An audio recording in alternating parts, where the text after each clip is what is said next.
Así fue la vida del hombre más rico dentro de la prisión. Hoy veremos desde la cárcel que mandó a construir una persona a su medida solo para él y sus amigos, que fue la más cara en toda la historia de la humanidad, hasta el hombre que podía dominar la prisión a su gusto mientras estuvo en la cárcel e hizo todo lo que quería hacer. Antes de comenzar con este video, te reto que le des un me gusta a este video sin respirar para ser parte del Club de los Millonarios. Esto es La Firma Millonaria, el único canal del mundo que te inspira a ser millonario. Comenzamos con Rolando Florian Félix, el rey del lujo en Ajayó. Rolando Florian Félix fue un capo dominicano, líder de una red de tráfico de sustancias, una de las más grandes en las últimas épocas. Antes de su arresto, este hombre había acumulado una riqueza que se estimaba en $100 millones, tenidos del tráfico. Este mismo poder e influencia le permitieron transformar su celda en la penitenciaría de Najayó en un auténtico refugio de lujo, el mismo día que caería a la cárcel. Aparte de que sobornó a jueces y fiscales para que no lo enviaran mucho tiempo a la cárcel, se aseguró de que el día de su caída pudiera vivir con todo lo que ya había conseguido. Su celda estaba equipada con aire acondicionado, televisión de pantalla plana de 42 pulgadas, un refrigerador lleno de alimentos gourmet para comer en cuanto él quisiera. También contaba con muebles de caoba, camas king size y una colección personal de libros y pinturas. A diferencia del resto de los internos de la cárcel, Florian Félix no consumía la comida que servían en el penal, que a menudo la transportaban en canecas de basura, con productos rancios o no de muy buen sabor. En cambio, este hombre tenía chefs privados dentro de la cárcel que le preparaban las comidas que él quisiera. Si quería que le prepararan caviar dentro de la cárcel, los chefs estaban capacitados y tenían las órdenes para hacerlo. Se dice que este hombre comía langosta, carnes importadas de Japón, quesos finos holandeses y vinos exclusivos de la más alta calidad, gastando $1,000 cada semana en la comida que él consumía. Además, el hombre tenía acceso a internet, podía jugar con las consolas que él quisiera, las mandaba a comprar afuera y luego las ingresaba a uno de los custodios, las conectaba al televisor y mientras jugaba podía echarse un leño, ya sabes a lo que me refiero. Escuchaba la música que él quisiera, preferiblemente salsa y trap, y podía ver televisión gracias a que tenía un satélite en el penal que le daba acceso a la televisión pública, lo que le permitía mantenerse al día con noticias y entretenimientos. Además, organizaba fiestas privadas con licor a raudales, mujeres y música en vivo dentro de la prisión. De hecho, quienes eran sus compañeros dentro de la cárcel indirectamente podían acceder a los lujos y placeres que ese hombre lograba tener, ya que con los custodios del penal armaba las fiestas contratando música en vivo y bebiendo hasta el amanecer sin que ningún policía pudiera decir algo. De hecho, podía acceder a visitas privadas cuando él quisiera. No tenía que esperar como el resto de los presos a que cada domingo los visitara su familia y tenía solo una hora. El hombre podía prácticamente hacer de su celda un apartamento. Tenía derecho a recibir visitas fuera del horario permitido, incluyendo visitas íntimas frecuentes. Se estima de que el hombre podía gastar casi $3,000 a $5,000 a la semana contratando modelos y mujeres de la calle para que tuvieran relaciones dentro de la cárcel con él. Se reportó que recibió a modelos y que organizaba encuentros clandestinos con otras que no eran su esposa. Gracias a la fortuna que tenía Florian, sobornaba a los guardias para recibir privilegios, y si alguien dentro del penal no le caía muy bien o hacía algo fuera de las reglas, él podía mandar con los reclusos y policías a que le dieran una golpiza fuerte. El hombre se convirtió rápidamente en el máximo líder dentro de los pabellones de máxima seguridad dentro de la prisión y controló parte del funcionamiento interno de esta. Pero a pesar de su influencia, en el año 2009 fue abatido dentro de la cárcel durante un altercado con un oficial penitenciario. Su muerte puso en evidencia la corrupción y los lujos extremos de los que había gozado durante años y destapó una olla de corrupción infinita que hasta el día de su muerte fue que se dieron cuenta. El hombre fue conocido por haber hecho lo que se le dio la gana gracias al dinero. Continuamos con Joaquín El Chapo Guzmán, un emperador tras las rejas. Joaquín El Chapo Guzmán era el líder del cartel de Sinaloa, considerado como uno de los capos más poderosos de la historia. En su apogeo, su fortuna se estimaba en más de $12,000 millones.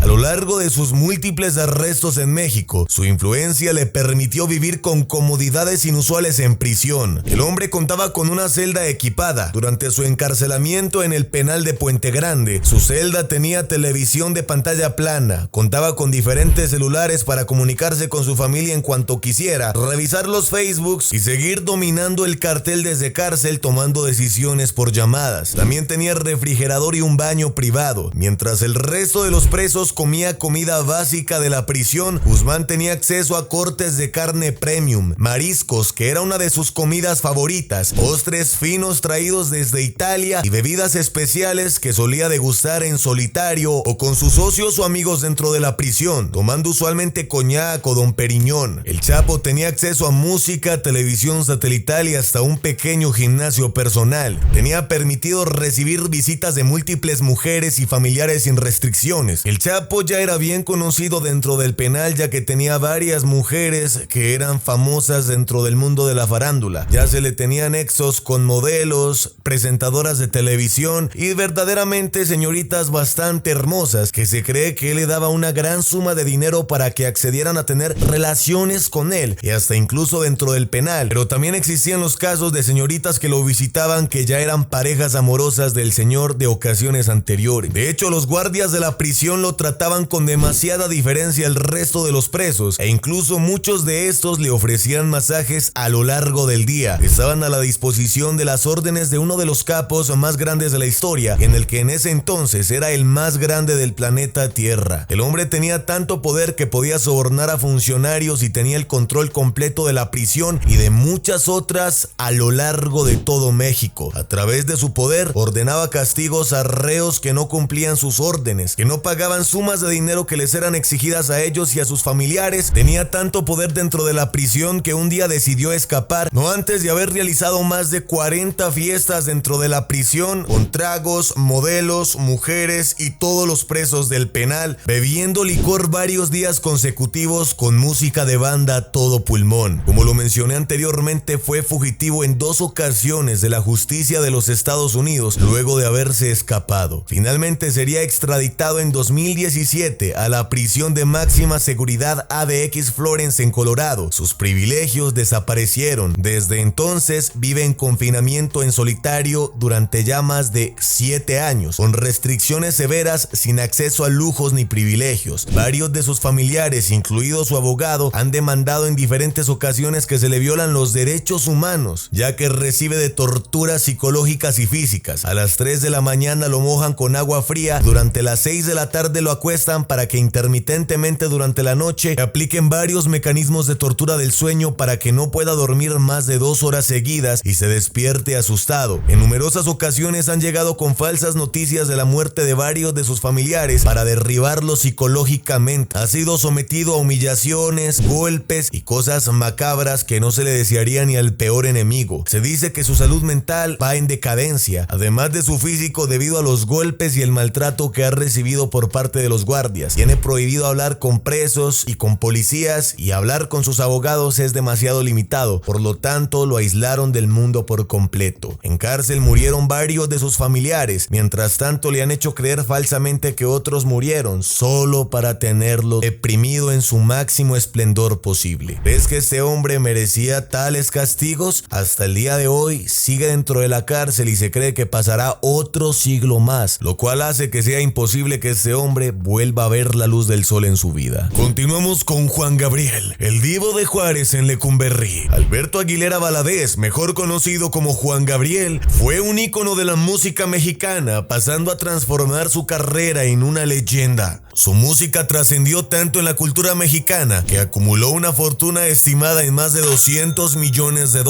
gracias a su carrera. Sin embargo, antes de alcanzar la fama, fue encarcelado en 1969 en el Palacio de Lecumberri, una de las cárceles más temidas de México, ya que ese hombre fue acusado de robo. Aunque en ese momento no tenía los recursos económicos que posteriormente lo harían una de las celebridades más ricas en la historia de la música, su carisma y talento y la ayuda de contactos poderosos dentro de la prisión le permitieron acceder a ciertos privilegios que hicieron su estancia más llevadera. En un principio, Juan Gabriel fue recluido en una celda común sin ningún tipo de lujo, pero con el tiempo sus dotes artísticos le permitieron ganarse el favor de los guardias y otros internos, ya que cuando lo escuchaban cantar se relajaban y sentían de que estaban enfrente de una futura estrella. A los guardias y custodio les encantaba tanto que Juan Gabriel les cantara, que le dieron con una celda más amplia y con mejores condiciones, con ropa limpia, colchones cómodos y ciertos privilegios que otros reclusos no tenían. Mientras los demás prisioneros llevaban una dieta con los típicos alimentos de baja calidad del penal, como frijoles y tortillas duras, Juan Gabriel comenzó a recibir comida especial de los guardias. Recibía alimentos traídos desde fuera de la cárcel, desde carne, tamales, pan dulce y café de buena calidad. Se convirtió en el cantante de la cárcel y organizaba pequeños conciertos improvisados para los guardias y otros internos con poder de la cárcel. Su talento musical hizo que las autoridades le permitieran tener acceso a una guitarra. Su talento llegaría a oídos de importantes figuras fuera de la prisión y se dice que incluso altos funcionarios comenzaron a visitarlo y a brindarle protección especial dentro del penal. Fue gracias a estas conexiones que haría en la cárcel que en 1971 le ayudaron a obtener su libertad antes de la pena original y firmaría su primer contrato musical millonario. Juan Gabriel perdería la vida en 2016 dejando un imperio musical junto con una fortuna multimillonaria. Su paso por Lecumberri, aunque duró al principio, terminó convirtiéndose en una plataforma para su carrera. Continuamos con la cárcel de San Antonio en Islas Margarita, Venezuela, un penal autogestionado. La cárcel de San Antonio, en la isla turística de Margaritas, Venezuela, fue un caso emblemático de corrupción extrema y autogobierno carcelario. En este penal, los reclusos lograron convertir la prisión en su propio resort privado, estableciendo un sistema donde el dinero y el poder decidían las reglas. El líder de esta prisión era Teófilo Rodríguez, alias El Conejo, un capo con millones de dólares bajo su poder, quien convirtió la cárcel en un lugar lleno de lujos y excesos, lleno de gula y pecados capitales. Mientras que las cárceles comunes en Venezuela estaban en condiciones deplorables y los mismos reos morían, la cárcel de San Antonio contaba con una piscina de gran tamaño dentro del penal, donde los internos podían refrescarse en los días calurosos. Las celdas de los presos de alto rango estaban amuebladas con camas king size, televisores de pantalla plana y sistemas de aire acondicionado. En contraste con las condiciones inhumanas de otras cárceles, se permitía la entrada de licor, familiares, modelos, prostitutas, esposas sin ninguna restricción. Los internos más ricos podían mandar a importar comida de otros países hacia la cárcel, incluyendo mariscos, cortes de carne importados y postres exclusivos. Se realizaban asados y parrilladas dentro de la prisión, algo impensable en cualquier otra cárcel. Se vendían licores de alta gama, desde whisky hasta champaña. La prisión era famosa por sus fiestas privadas, donde músicos muy famosos y mujeres entraban al penal para entretener a los reclusos de alto nivel. Los presos tenían acceso a armas de fuego y teléfonos celulares sin restricciones. Los reclusos dentro del penal controlaban la entrada y salida de dinero, comprando favores y manipulando el sistema penitenciario a su poder. Podían salir de la cárcel cuando se les apeteciera y regresar a la noche solo para dormir. En 2016, tras la muerte del Conejo, el gobierno venezolano intervino a la prisión, acabando con el reinado de los presos y cerrando el penal en 2017, solo para dejar a vista gorda de muchas personas lo que fueron años de injusticias y convictos controlando un sistema legal. Continuamos con el futbolista Robinho, una vida acomodada en la cárcel de los famosos. Robson de Souza, conocido como Robinho, fue una estrella del fútbol brasileño con una fortuna acumulada de aproximadamente 50 millones de dólares, gracias a su carrera en equipos como el Real Madrid y el AC de Milán. En 2022 fue condenado a prisión en Brasil por un caso de violación grupal en Italia en 2013, pero a la cárcel que este hombre caería no sería la cárcel que caen las personas normales. Cayó a Tremembé, conocida por ser la cárcel de los famosos, por albergar a exfutbolistas, políticos y personalidades influyentes. Aquí, los reclusos disfrutan de celdas amplias, limpias y con acceso a lo que ellos quieran, desde espacios recreativos a lugares vacacionales dentro de la cárcel. A diferencia del resto de los prisioneros, Robinho puede recibir comida traída por su familia, desde platos típicos brasileños hasta carne frita y postres caseros. Participaba en torneos de fútbol internos donde su talento era ampliamente reconocido y le daba el respeto de los líderes más grandes de bandas dentro de las cárceles, lo cual lo mantenía blindado con su seguridad las 24 horas del día. Tenía acceso a todas las bibliotecas que él quisiera, televisión y videojuegos. Podía realizar actividades agrícolas en el huerto del penal, pudiendo estar casi que todo el día a la luz y el sol sol sin necesidad de estar encarcelado, simplemente con la excusa de realizar trabajos agrícolas, pero esto simplemente le permitía sentirse en libertad. Además, la cárcel contaba con un sistema de Tinder para prisioneros. En esta cárcel, los reclusos podían usar un sistema similar a Tinder, donde conocían a personas a través de fotos y cartas, y estas más tarde podían acceder a tener intimidad con ellos como visitas conyugales, solo que de manera ilimitada y cuando ellos lo quisieran. A pesar de estar encarcelado, Robinho goza de una vida relativamente cómoda en comparación con otros reclusos, aprovechando la flexibilidad del sistema penitenciario brasileño para continuar con una vida llena de privilegios. A pesar de estar encarcelado, Robinho goza de una vida extremadamente cómoda en comparación con otros reclusos y aprovecha la flexibilidad del sistema penitenciario brasileño para continuar con una vida llena de privilegios, y sumado al dinero y la fama que tiene, puede hacer lo que se le dé la gana. Continuamos con la cárcel de Beeston en Noruega, un enfoque humanitario. A diferencia de los otros casos donde la corrupción y el poder del dinero permiten obtener lujos en prisión, la isla de Bastøy en Noruega es un ejemplo de cómo un sistema penitenciario bien gestionado puede ofrecer condiciones dignas sin corrupción. Ubicada en una isla de fiordo de Oslo, la prisión de Bastøy alberga a algunos de los criminales más peligrosos de Noruega, incluyendo asesinos y violadores, pero con un enfoque en la rehabilitación y la calidad de vida. En lugar de celdas, los internos viven en cabañas de madera con habitaciones privadas. No hay muros ni rejas de alta seguridad y los internos pueden caminar libremente por la isla sin restricciones de movimiento. A diferencia de la comida estándar de prisión, los reclusos pueden cocinar sus propios alimentos con ingredientes frescos, orgánicos y traídos directamente desde el campo. La cárcel tiene huertos y granjas donde los internos producen parte de sus alimentos. Se promueve una alimentación saludable y balanceada. Pueden practicar esquí en invierno. Tienen acceso a una piscina olímpica, caballos para hacer equitación, practicar ciclismo al aire libre. Tienen canchas de tenis y canchas enormes de fútbol para que se entretengan y corran libremente. Además, la cárcel tiene acceso a una playa privada donde pueden nadar en el mar de fiordo. La cárcel también ofrece actividades artísticas y culturales, desde pintura hasta música y teatro. Esta prisión es comparada con un resort hotelero, ya que llegar aquí no se siente en las horas que pasas preso, sino que estás relajado viviendo como te lo mereces, completamente gratis, y es prácticamente como vivir en el Edén. Estás encerrado en un apartamento de los sueños con todos los lujos y cosas que desearía cualquier persona que trabaja honradamente. La prisión tiene un alto índice de reinserción social y bajos niveles de reincidencia delictiva, es decir que quienes salen de esta cárcel rara vez vuelven a cometer delitos. Se les enseña a los internos habilidades laborales, permitiéndoles conseguir empleo al salir. La cárcel de Bastøy sigue siendo un modelo exitoso de rehabilitación, generando debate sobre si este sistema podría aplicarse en otras partes del mundo. Y bueno, firma, ya que has visto el video del día de hoy, dime qué te pareció. Regálame su me gusta sin respirar, suscríbete al canal, que yo soy la firma millonaria y nos veremos en la próxima ocasión. Chao, chao.